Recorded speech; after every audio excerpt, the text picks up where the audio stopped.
rien dit de mal. Le Soudan, que se passe-t-il au Soudan où de violents affrontements entre l'armée et les paramilitaires font rage? S'agit-il d'une nouvelle guerre par procuration entre le bloc occidental et la Russie de Poutine? Les dessous de ce nouveau conflit au cœur de l'Afrique avec nos consultants de cette semaine. Kokou Muntu Chamsi est avec nous. Monsieur Chamsi, bonjour. Bonjour, Monsieur Gilles. Monsieur Chamsi est panafricaniste, analyste en économie et politique. Il sera avec Sogoyou Kegewe. Monsieur Kegewe, bonjour. Bonjour Gilles et bonjour à nos téléspectateurs. Oui, Monsieur Kegewe, un ancien ambassadeur, journaliste. Les nouvelles du Soudan, les violents affrontements entre l'armée soudanaise et les paramilitaires ont repris donc ce dimanche à Khartoum, alors qu'une fragile trêve de 3 jours, qui n'a jamais été vraiment respectée sur le terrain, est sur le point d'expirer. Ma première question, le Soudan se déchire et l'Afrique observe presque en spectateur. Est-on en train de commettre la même erreur qu'au déclenchement de la d'expulsion de la Libye, Chamsi Muntu? Merci beaucoup, Monsieur Gilles, pour cette thématique d'abord et ensuite pour la question. En fait, l'Afrique est aux abonnés absents lorsqu'il s'agit des grandes questions ou bien lorsqu'il s'agit de prendre les bonnes décisions qui peuvent impacter l'avenir du continent. Et donc, surtout l'Union africaine qui est totalement silencieuse. Et on se demande effectivement quels sont les intérêts qui sont en cause dans ce conflit. Parce que quand on attaquait la Libye, c'était comme ça, l'Union africaine était pratiquement quasi inexistante, sa voix ne portait pas. C'est les Occidentaux qui ont imposé leur voix. Je me rappelle qu'il y avait quand même des présidents africains comme celui de l'Afrique du Sud qui n'étaient pas du tout d'accord pour qu'on puisse détrôner Kadhafi. Malheureusement, c'est ceux-là qui se prennent pour les maîtres du monde, qui prennent les décisions à la place de tous les autres peuples, qui imposent toujours leur volonté. Au Soudan, ce qui se passe actuellement, c'est quasi très grave, parce que moi, j'avais dit déjà dès le début de la guerre en Ukraine, de faire très attention, parce que les Occidentaux, parce que l'Afrique ne s'étant pas alignée derrière eux, ils ont voulu, par tous les moyens, exporter ce conflit-là chez nous, pour déstabiliser encore une fois de plus nos pays. Et donc, c'est pour eux l'occasion d'attiser le feu et de faire ce qu'ils veulent. Il y a des preuves que nous allons essayer de décortiquer à travers nos différentes interventions aujourd'hui. Est-on en train d'assister à la même erreur qu'à l'occasion de la destruction de la Libye? Je dirais non, les contextes étaient différents. En Libye, au fait, c'est Sarkozy qui a appelé Anglais et Américains au secours pour tuer Kadhafi, afin que Kadhafi ne parle pas des milliards qu'il lui a donné, de l'argent qu'il a donné à Sarkozy. Kadhafi est mort pour sa générosité envers Sarkozy. Et comme c'est Américains, Français et Anglais qui attaquaient, on peut dire à un certain niveau que l'Afrique était impuissante. L'OUA, tout ça, ils étaient impuissants. Quand les Américains parlent, ils vont dire quoi?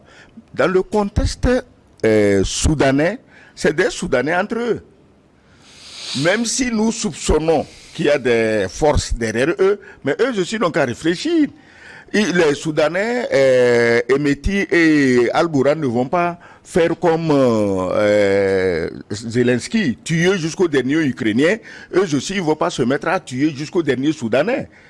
Je crois qu'ils devaient réfléchir. Mais malheureusement, il faut comprendre quelque chose. Quand le Soudan est touché, nous tous, nous devions avoir peur.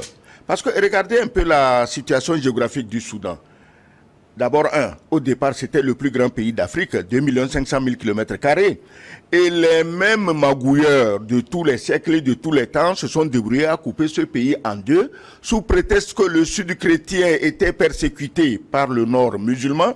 Bon, le sud chrétien de 600 et quelques mille km² prend son indépendance. Et qu'est-ce qui se passe? Entre eux noirs, les Nouers et les Dinka, ils s'entretuent plus que ne les tuaient les arabophones du nord. Ok, il reste encore au Soudan 1 800 000 et quelques mille km². Et apparemment, ce 1 800 000 et quelques mille kilomètres carrés, pour certains, c'est trop. Il faut encore tailler dedans. Aujourd'hui, la guerre éclate à Khartoum et dans les autres villes, mais on ne sait pas que vient chercher le Darfour dans cette affaire.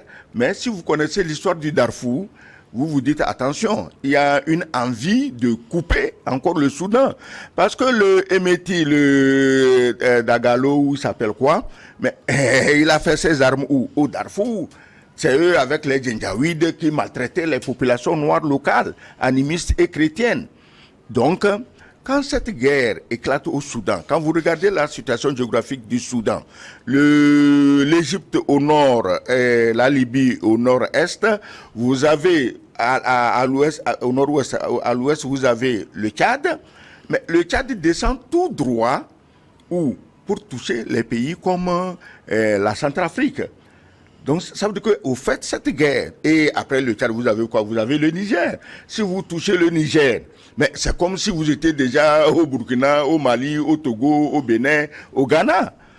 Encore que le Niger, le pauvre Bazoum a autour de lui des généraux tellement tarés, comme celui qui était venu nous prouver cet art la dernière fois, en parlant contre le Mali et le Burkina, avec des généraux aussi tarés. Si une catastrophe touche le Niger, nous avons de quoi nous inquiéter.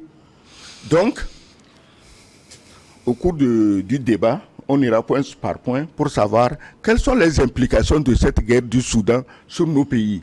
Parce que ce n'est pas la peine de se dire, on est loin, bon, ce n'est pas un problème, le Soudan peut tomber, nous, bon, on est au Togo, c'est loin, non. À l'ère des missiles hypersoniques, mais en 10 minutes, un missile qui quitte le Soudan, il est ici. Donc nous devions tous nous sentir concernés et voir qu'est-ce qu'il faut faire pour sortir de ça. Quant à l'OUA et les autres organisations régionales en Afrique, il faut les oublier. Donc finalement, est-ce qu'il faut analyser ce qui se passe au Soudan en tant que conflit interne ou conflit interne avec des interférences internationales? Bon, effectivement, moi je dirais que c'est un conflit interne, mais avec des interférences internationales. Je dirais tout simplement que si nous prenons les événements qui ont succédé avant d'entrer en guerre, comme on le dit souvent, ou bien actuellement au pays du Soudan, je dirais que le 2 février de cette année, un article est sorti sur RFI qui disait en ces termes que les États-Unis veulent contrer l'influence de Wagner au Soudan et en Libye, mais aussi sur tout le continent. Donc j'ai vu l'article, moi je me suis interrogé, j'ai dit qu'est-ce qu'ils ont en tête? Alors, après, c'est le 2 ou bien le 12 février, il y a eu un accord qui a été signé avec l'armée russe, lui octroyant une base militaire sur le port qui fait face à la mer Rouge. Vous voyez? Et donc, juste après, la guerre s'éclate. Et comme souvent, nous suivons les informations sur les médias occidentaux qui sont tellement influencés et qui nous influencent, on lit souvent que oui, voilà, il y a les deux forces qui sont en présence, le général Emeti qui est soutenu par Wagner et le président Al-Bourhan qui est lui soutenu par l'Égypte, soutenu par les États-Unis. Mais je me pose la question de savoir si ce n'est ainsi. Le même gouvernement soutenu par les États-Unis a signé quand même un accord octroyant une base militaire à la Russie dans son port, au bord de la mer Rouge. J'ai vu des informations contraires, comme disant que c'est Al-Bourhan plutôt qui est en intelligence avec la Russie. Voilà. Donc les informations ne sont même pas tellement claires.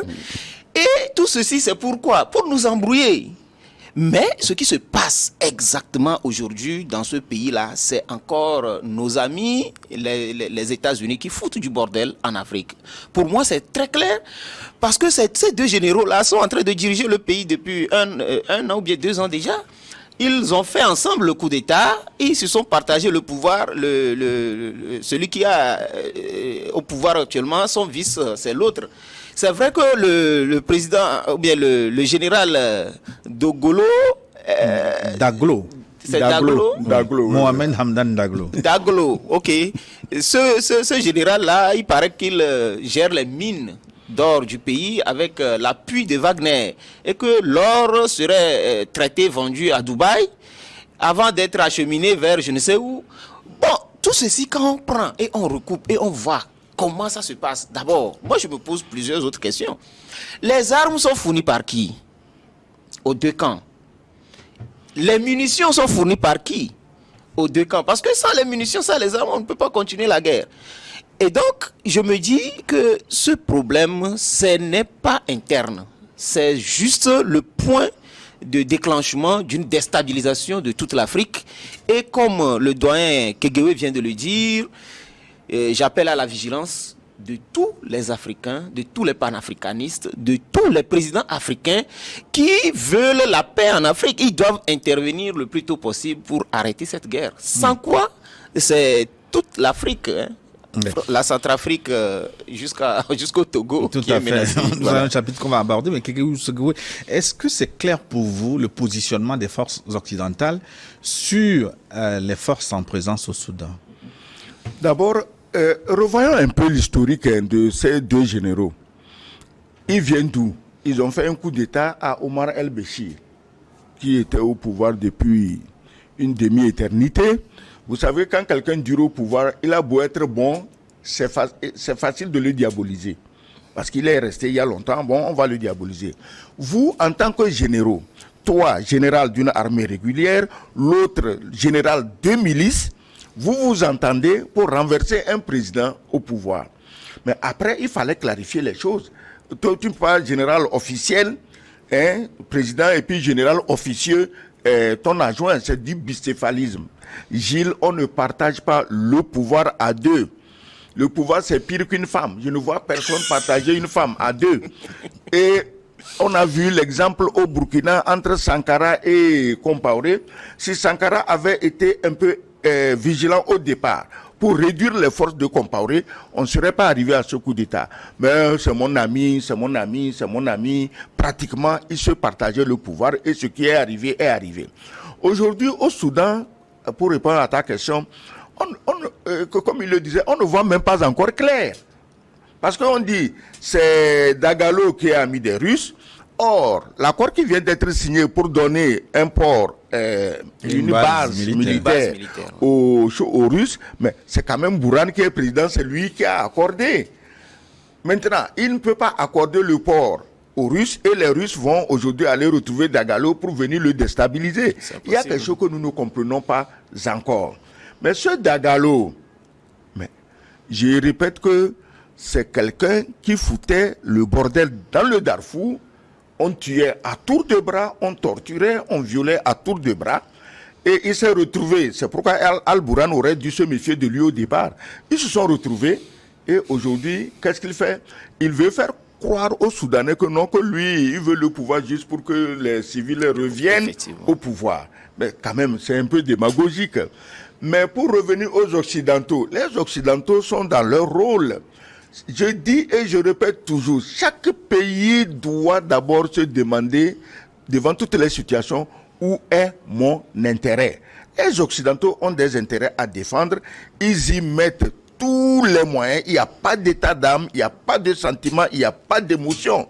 Donc je dis qu'on va nous trouver des Zelensky en Afrique qui sont prêts à raser leur pays, qui sont prêts à tuer leurs concitoyens jusqu'au dernier. Au Soudan, je ne sais pas comment ça va finir, mais il y a 2-3 jours, on dit qu'il y a un cessez-le-feu, une accalmie. Chaque fois qu'on dit qu'il y a une accalmie, les armes redoublent d'ardeur sur le terrain. Bref, ce n'est pas demain matin que vous allez mettre fin à une telle guerre, surtout que chacun a derrière lui des pays, pas des moindres, qui ont la puissance, qui ont l'argent, qui ont les armes. Ils vont s'entretuer jusqu'à ce que le dernier Soudanais, c'est comme dans les films western, les derniers, ils se tirent et les deux sont atteints et puis ils s'effondrent les deux et puis on n'en parle plus. Oui, mais la guerre aurait fait déjà plus de 600 morts. Mais est-ce que ce n'est pas un argument un peu trop facile, Chamsi, de dire à chaque fois que les pays africains ont des problèmes, que ces conflits sont manipulés de l'extérieur? À un moment donné, il faut que ça s'arrête. Oui, trop facile, non. Parce que c'est la triste réalité. Le constat aujourd'hui est clair. Quand vous prenez pratiquement tous les continents, vous trouverez des puissances. Par exemple, quand je prends l'Amérique, il y a au moins 3 ou 4 pays qui sont des puissances, non seulement économiques, mais militaires.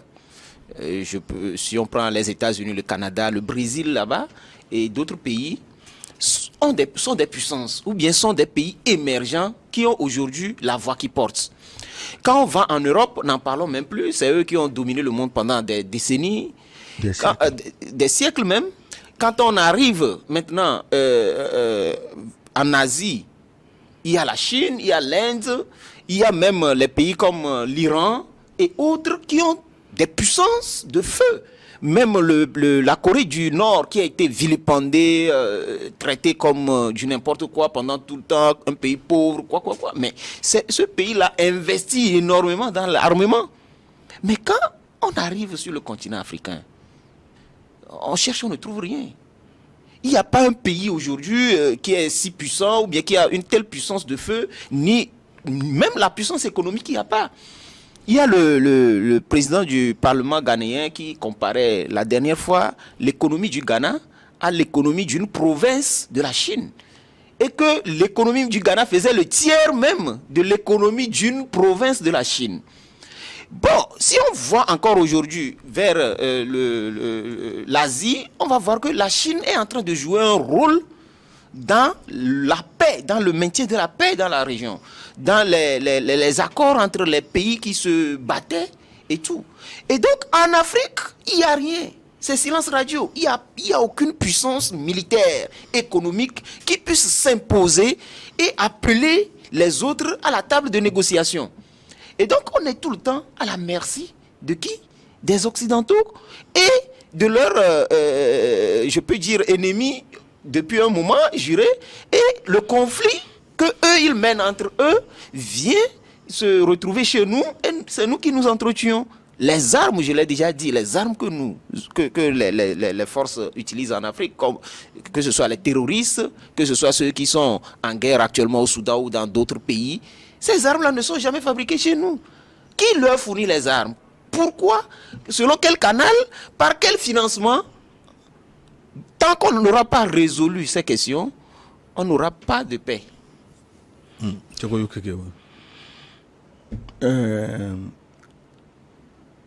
L'influence extérieure, elle est inévitable. C'est pas seulement en Afrique qu'il y a l'influence. Mais écoutez, on est allé même jusqu'à accuser la Russie d'avoir interféré dans les élections américaines qui ont fait gagner Trump. Donc, si on peut interférer chez les Américains, dites-moi où est-ce qu'on ne peut pas interférer. Ça veut dire que nous tous là, les gens peuvent intervenir chez nous. Les puissances dont ils parlent, américaines, asiatiques, européennes, moyen-orientales, avec l'argent, avec les armes, elles interviendront pour interférer dans nos affaires. Mais qu'est-ce que nous... Attends, on peut ne pas avoir être la première puissance, on peut ne pas être les mieux armés, mais au fait, qu'est-ce qui nous empêche de penser à nous-mêmes? Pourquoi Emeti et Al-Bourhan en sont arrivés aux armes? Pourquoi? Mais on les a encouragés, nous savons. Et à peine 2 ou 3 salves ont été tirées, les gens ont vu Wagner. Voilà. Bon, on ne sait pas.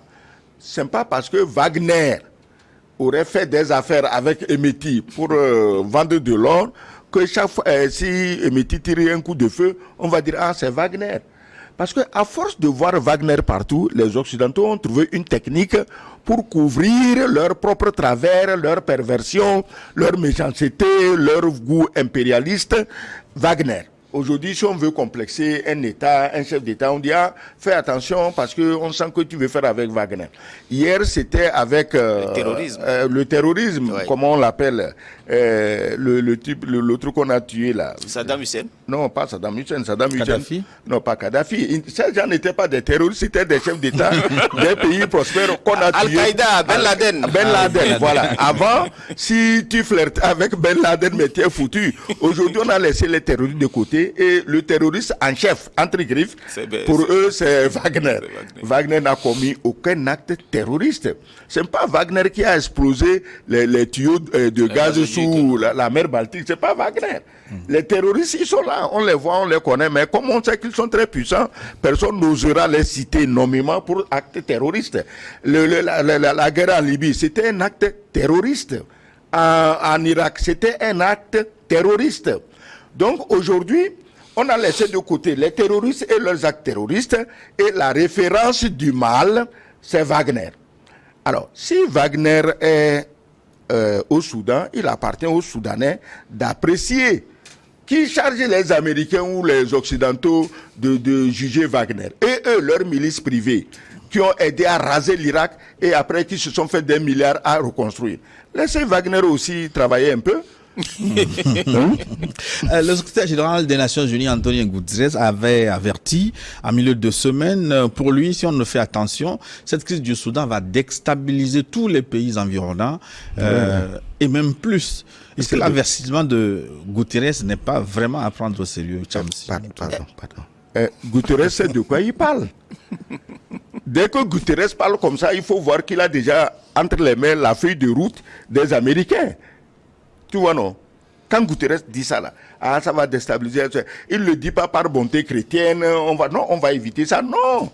Lui, on lui a déjà donné la feuille de route de comment il va faire pour que cette guerre déborde sur les autres États. Voilà. Guterres, donc, il faut le prendre très au sérieux et devenir encore plus méfiant dans cette affaire. Oui, c'est ce que j'allais dire aussi. Ce n'est pas un avertissement, c'est juste le dévoilement du programme préétabli. Donc, nos amis veulent, comme je l'ai déjà dit, veulent déstabiliser l'Afrique.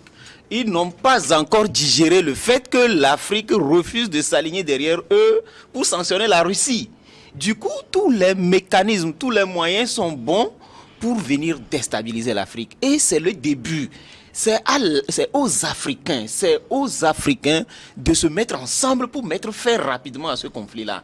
Et quand le doyen dit très bien que on voit Wagner partout, c'est vrai, parce que je l'ai déjà dit, ils l'ont dit et RFI a relayé ça, que les États-Unis se préparent à contrer Wagner en Afrique. Par quel moyen on peut contrer Wagner? Revenons par exemple au programme qu'on a dit, qui a permis à la Russie de signer un accord pour mettre une base au niveau du port au bord de la mer Rouge.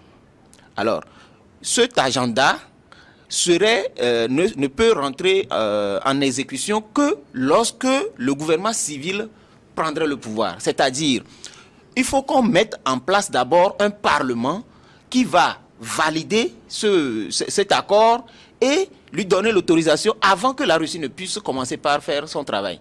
Vous voyez? Maintenant, lorsqu'il y a conflit, est-ce qu'on peut faire les élections? Non, ce n'est pas possible. Donc, on avait prévu le 6 avril justement pour commencer par préparer les élections. Et c'est dans la foulée que la guerre a éclaté. Du coup, nous avons intérêt à faire tout notre possible. Les pays africains ont intérêt à faire tout leur possible. Et quand je dis ils ont intérêt à faire tout leur possible, on ne peut contrer l'influence des autres pays qu'en ayant une puissance, qu'en ayant la puissance financière et militaire. Ce n'est pas pour rien que des pays se plient même aux sanctions volontairement pour pouvoir se doter, par exemple, de l'arme nucléaire. Parce que lorsque vous avez ce sésame-là, on vous respecte au moins. Vous voyez, la Corée du Nord, quoi qu'on dise, la Corée du Nord est respectée. Mais aucun pays africain n'a cette volonté. On dirait qu'il y a une peur quand même qui s'empare de tout le monde, vu les sanctions, vu tout ce qui peut être fait pour détrôner celui qui ose lever le ton. Donc aujourd'hui, les pays africains doivent travailler d'abord à leur souveraineté.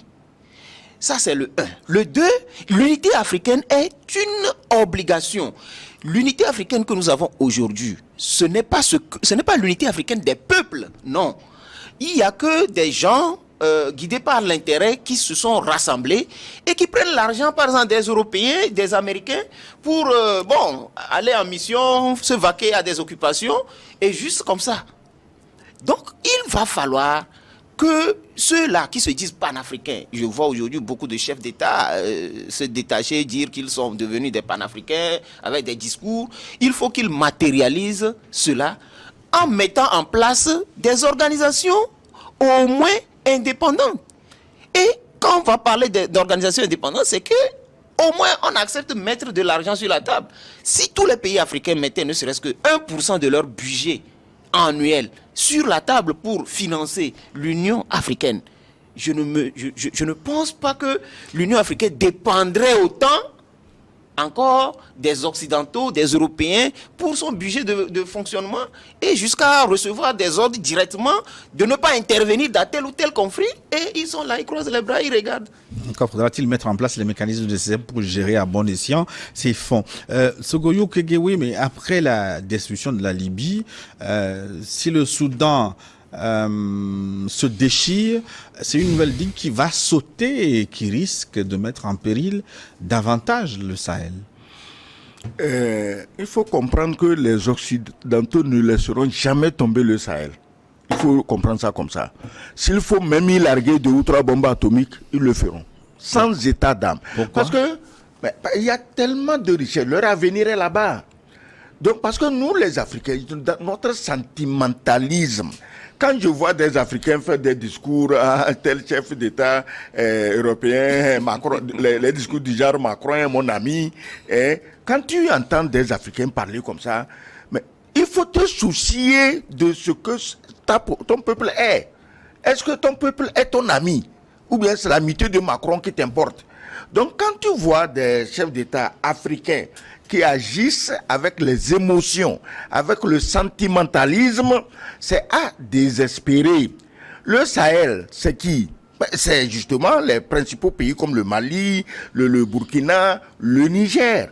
Mais regardez dans quelle comédie macabre, sinistre, le Niger se met aujourd'hui quand un président comme Bazoum met un homme général, un homme qui n'a même pas l'intelligence d'un enfant de 2 ans. Et en plus, c'est un voleur, ce général, qui vilipende le Mali et le Burkina, c'est un voleur. Il s'appelle quoi, Tarkaou, Barkaou, machin. C'est un voleur, je vais te dire pourquoi je le traite de voleur. Parce qu'il est en train de détourner l'héritage de son frère. C'est-à-dire que son frère est mort et lui il veut voler cet héritage aux enfants du frère. Donc il se dit en faisant cette déclaration, et la justice s'est déjà intéressée à l'affaire, en faisant cela pour montrer que lui soutient Bazoum, il soutient les Américains, les Français, ils vont interférer dans la justice pour lui permettre de voler impunément ses propres cousins. Donc un homme comme ça, je ne sais pas comment on devient général au Niger, mais il n'a même pas de quoi être soldat de première classe. Parce qu'un militaire, sans être un juge, sans être un gendarme, il a la notion de la justice et de l'équité. Quand tu voles tes cousins, tu n'as plus le droit de te faire passer pour un général et d'aller incriminer aujourd'hui les pays qu'en Afrique nous considérons comme modèles. Le Burkina et le Mali sont le seul espoir des Africains de s'en sortir un jour. Maintenant, si Bazoum et ses généraux fantoches, tarés, comme dirait Kérékou, des intellectuels tarés, avec ces généraux tarés, ils ne sont pas tous tarés, je parle spécifiquement du voleur là, d'héritage là, du détourneur d'héritage, c'est de lui. Les autres généraux maliens, nigériens, ils n'ont rien à se reprocher. Mais quand toi, Bazoum, un homme parle comme ça, mais on aurait dû apprendre qu'il est en prison, mais tu l'as laissé. Alors, quand des généraux, on ne dit pas un caporal, on ne dit pas un sergent, on ne dit pas un adjudant, un lieutenant, un capitaine, un commandant. Quand un général parle comme ça et agresse des pays voisins et les met en garde, parce qu'il sait déjà ce que ses amis, puisqu'il dit qu'eux ils sont amis de la France, de l'Angleterre, des États-Unis, de l'OTAN, donc et leur dit indirectement ce que ses amis sont en train de préparer contre ces nations souveraines. Mais toi, Bazoum, ou bien tu es d'accord avec lui, ok, tu n'es pas d'accord avec lui, ces galons de général, enlève-les, ça va nous rassurer nous tous. Maintenant, si les Africains sont dans cette situation, chaque fois qu'un Africain est attaqué, c'est d'autres Africains qui se lèvent pour prêter main forte aux Blancs, pour battre leurs frères. Mais comment vous voulez qu'on s'en sorte? C'est compliqué. Je voudrais qu'on analyse maintenant, pour terminer cette première partie, le conflit soudanais à l'aune de la conjoncture économique internationale, parce que on se rend compte qu'à chaque fois que l'Occident semble être dans une période difficile sur le plan économique, des conflits à dimension internationale éclatent. Est-ce qu'on peut mettre en relation, d'abord, vous avez dit l'amorce de la dédollarisation et les problèmes économiques en Europe, avec le conflit d'abord ukrainien et puis d'autres qui éclatent ailleurs? Ben, c'est d'office. On peut même pas. La question ne doit même pas être posée. Bon, moi je le dis et je le répète que le capitalisme même c'est un système qui n'est pas viable dans la durée. C'est un système qui est complexe et qui arrive très rapidement à son apogée et donc commence son déclin. Depuis que le capitalisme a commencé, moi j'ai vu à plusieurs reprises, on a rebooté le système, c'est-à-dire on a relancé le système. La première fois c'était en 1929 avec la crise économique. Donc on a dû relancer tout ce système pour que ça puisse durer encore. Après il y a eu des crises successives, mais la plus grande crise devait éclater avec les années 2000. Et là, il y avait des archives, des documents, des dossiers tellement quand on allait les sortir, c'est-à-dire c'est le monde qui devrait s'effondrer, qui était stocké au niveau de Wall Street. Alors, qu'est-ce qu'il fallait faire? Il fallait laisser détruire ces deux tours jumelles avec tous les documents dedans. C'est ce qui a été fait. Et donc, une fois fait, il faut trouver un bouc émissaire. C'était Ben Laden, Al-Qaïda. Et donc, il fallait maintenant relancer l'économie avec la guerre. Parce que quand il y a la guerre, on fabrique les armes, on fabrique les munitions, on les vend. Ces théories complotistes, on les entend beaucoup, mais il y a peu d'informations pour pouvoir confirmer. Moi, en tant que journaliste de ma position de journaliste... Il faut être un vrai observateur. On ne va pas boire ce qu'on nous dit, ce que les médias occidentaux vont nous écrire tout le temps, c'est pas ce qu'on va boire. Vous-même, analysez la situation, vous allez voir. Je n'avais pas encore terminé même. Après la crise économique, après cette crise de 2001-2002, il y a eu la crise économique de 2008. Et l'histoire même de Covid. Les gens ne comprennent pas pourquoi on a demandé aux nations de confiner des peuples pour qu'ils ne sortent pas. C'était juste des moyens pour dire que, comme on a confiné, il y a eu la conjoncture, il y a eu des problèmes, les problèmes financiers sont là, donc il faut relancer le système. On va encore mettre la planche à billets et produire du dollar à grande quantité pour recommencer le système. Et là, le drame, c'est que la Russie et les autres pays d'Asie ont vu venir, puisque les États-Unis, tout le monde sait que le dollar n'était plus adossé sur l'or. Et comme le dollar n'était plus adossé sur l'or, le dollar ne donnait plus tellement de confiance. Parce que le jour où ça va péter, c'est que tu as des dollars, mais ça ne vaut rien. Alors, eux, ils se sont commencés par se prendre en charge, par se préparer, par amasser de l'or.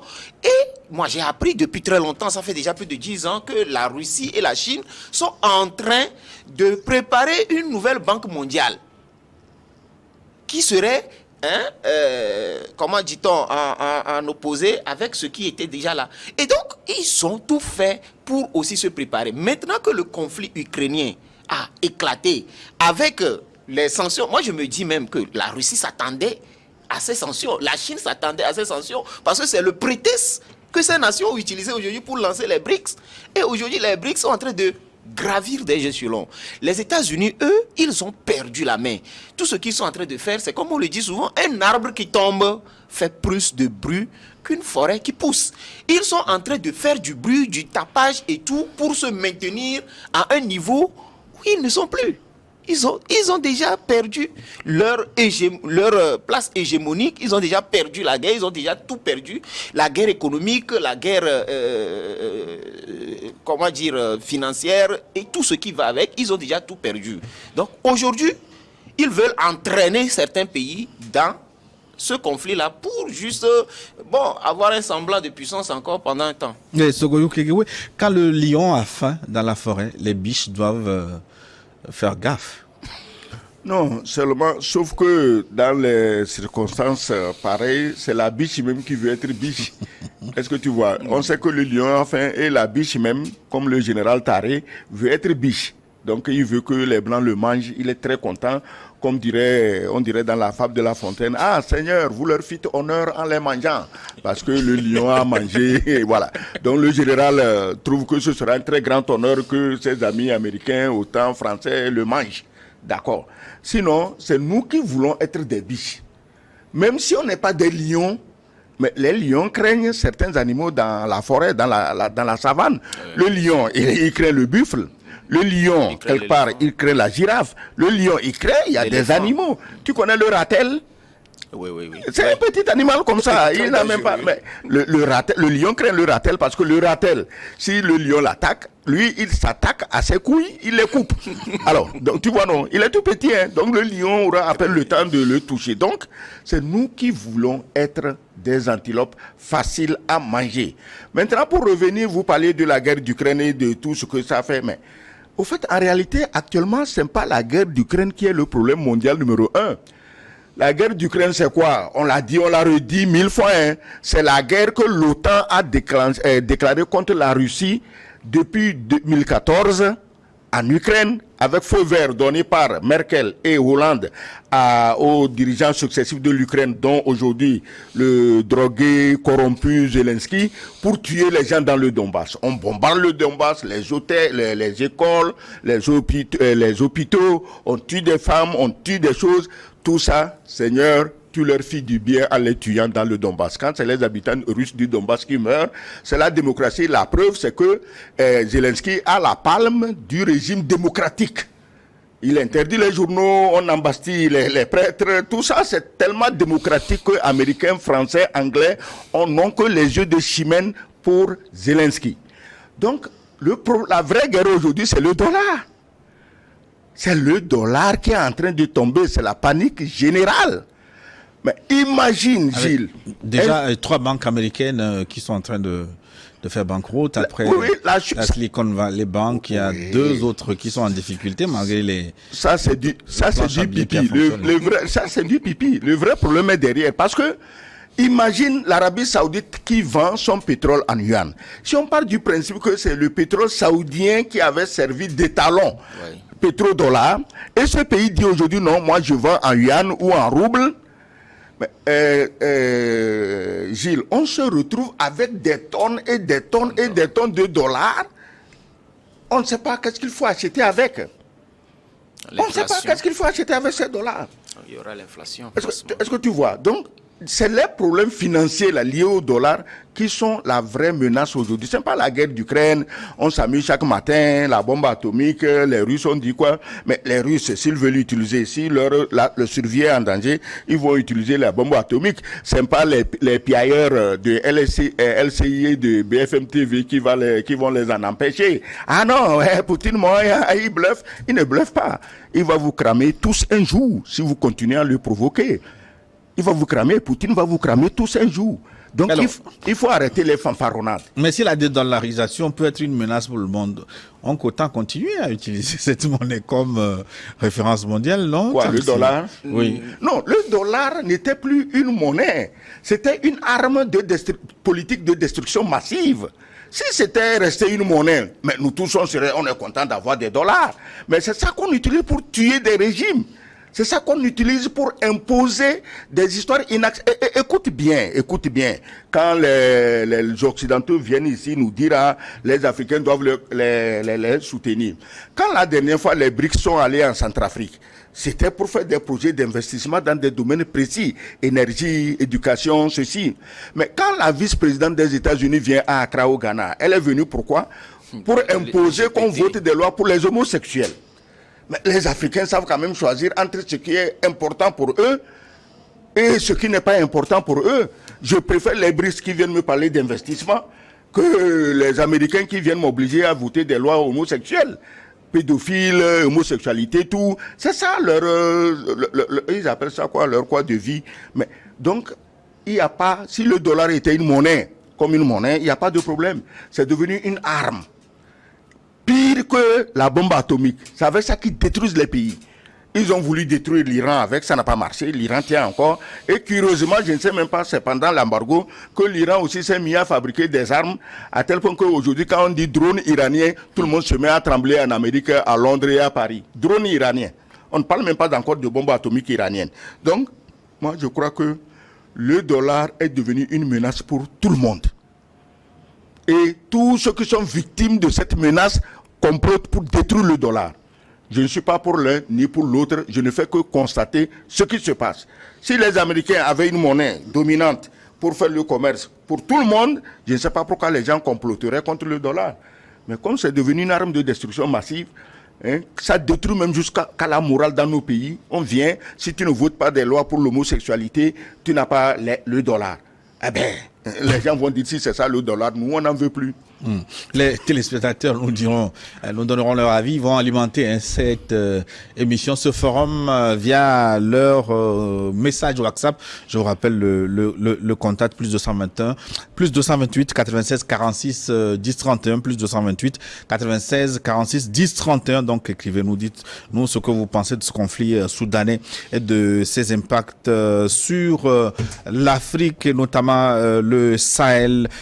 Finalement, pour terminer cette première partie, comment les Africains peuvent résoudre cette équation de ces conflits, de ces guerres imposées de l'extérieur? Vous avez parlé de panafricanisme, de sunni, mais c'est un processus qui va prendre beaucoup de temps de façon pragmatique.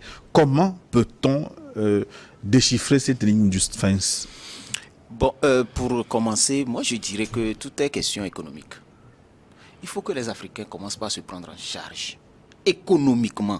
Vous voyez, par exemple, quand on parle de l'or, de pétrole, de quoi que ce soit en Afrique, c'est toujours des compagnies étrangères qui sont là pour nous exploiter, pour exploiter les ressources de nos pays.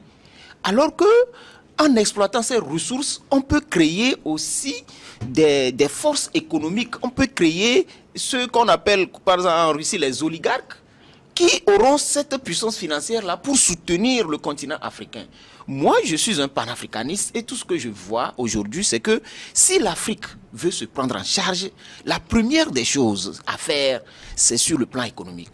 Arriver à mettre en place des sociétés qui exploitent nos propres ressources, qui les transforment sur place avant de les commercialiser. Et surtout en ce qui concerne l'or, c'est l'or qui est l'étalon mondial pour fabriquer de la monnaie. Comment on peut vendre la totalité de l'or et puis attendre maintenant que la France fabrique des billets, des papiers et que la France vienne nous donner? Ça, c'est un. De deux, après avoir mis en place des sociétés qui sont totalement africaines, il y a une question liée à l'éducation même qui doit prendre corps. On doit pouvoir inculquer à l'Africain, depuis la base, le CP1 ou bien la classe de CI, ce que c'est que le patriotisme, ce que c'est que l'amour de son pays. Parce que si on avait l'amour de nos pays, je ne pense pas que ces deux généraux-là au Soudan allaient prendre les armes les uns contre les autres. Nous sommes manipulés. Quand nous prenons n'importe quel pays d'Afrique aujourd'hui, il y a ce que nous appelons le parti au pouvoir et l'opposition.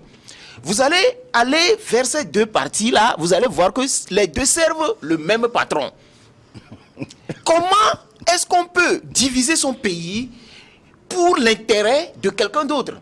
Parce que quand je vois bien des pays qui ont eu l'alternance, quand je vois ce qui s'est passé avec les opposants qui ont pris le pouvoir, je me dis les deux servent le même patron. Mais aujourd'hui, qui sert l'Afrique? Qui prend l'intérêt du continent en compte, qui veut faire réellement émerger l'Afrique? Parce que si tu veux réellement faire émerger l'Afrique, tes propres intérêts, tes comptes en banque, tes milliards, tout ça là, tu vas les mettre plutôt au service de ton pays et ainsi négocier avec tes rivaux pour trouver des compromis et évoluer. Parce que on peut trouver toujours des compromis lorsqu'on a la volonté. Maintenant, après cette question liée à ce que je dis, à l'éducation, sur la base de patriotisme, nous devons fédérer nos États en ayant comme base de fédération les regroupements, je vais dire ce mot-là, que je n'aime pas trop, ethnique ou linguistique. Parce que, si vous voyez très bien, pour pouvoir diviser le Soudan en deux, ils ont utilisé la question religieuse. Le nord musulman, le sud qui est chrétienne, donc il va falloir les diviser. Et ainsi, ça a été fait. Même le génocide au Rwanda. Hein. Voilà. Maintenant, ils sont en train d'utiliser la question organisé sur la base ethnique pour diviser encore le pays. Donc, à nous de savoir que les pères de l'indépendance, comme les Kwame Nkrumah et autres, ils ont vu venir tout ça là. Ils ont prôné des regroupements. Il faut aujourd'hui des regroupements régionaux qui vont se retrouver maintenant pour créer des regroupements continentaux. Et ainsi, ces regroupements continentaux auront la puissance, la force nécessaire pour prendre leurs propres décisions. Sogoyou Kegwe, en 2 minutes pour terminer. Oui, en 2 minutes, qu'est-ce que l'Afrique doit faire? Gilles, je ne sais pas si tu regardes des chaînes animalières, notamment National Geographic. Je reviens sur les buffles. Que vous pouvez suivre d'ailleurs dans le Bukini World. Dans le Bukini, il y a la National Geographic. Je reviens donc sur les buffles dans la savane. Dès que les buffles voient un danger, ils se regroupent. Pourtant, le buffle seul, il est très fort. Hein? C'est l'animal le plus fort dans la savane. Ils se regroupent parce qu'ils savent que le premier qui se détache, les lions vont l'attraper. Les Africains doivent se regrouper. Et quand les buffles se regroupent pour avancer vers les lions, ils avancent ensemble. C'est comme on se tient par la main, on avance. Mais les lions se mettent à fuir. Mais les Africains doivent se regrouper quand il y a un danger. Mais je l'ai déjà dit, quand il y a un danger, les Africains veulent se regrouper. Il y a des toqués payés pour diviser les Africains. Ils se disent eux-mêmes Africains, mais ils divisent les Africains. Quand quelqu'un se permet d'insulter 2 pays exemplaires et modèles, mais je dis, cette affaire, je ne sais pas pourquoi les gens se taisent. Ça devait faire même l'objet d'émissions entières pour montrer comment l'Afrique est perdue avec certains de ses dirigeants. C'est le manque de patriotisme. L'Afrique est perdue, manque de patriotisme. Ce type-là, il se prend pour un Anglais ou un Esquimau, mais pas pour un Noir. Donc, l'Afrique, si tu veux qu'on s'en sorte, on doit s'unir. On doit se regrouper devant le danger, comme le font les buffles dans la savane. Eh ben, nous allons marquer une pause pour une édition de journal. Nous allons nous retrouver dans une dizaine de minutes avec les contributions des téléspectateurs qui ont animé ce forum. Plus 228 96 46 10 31. À tout de suite.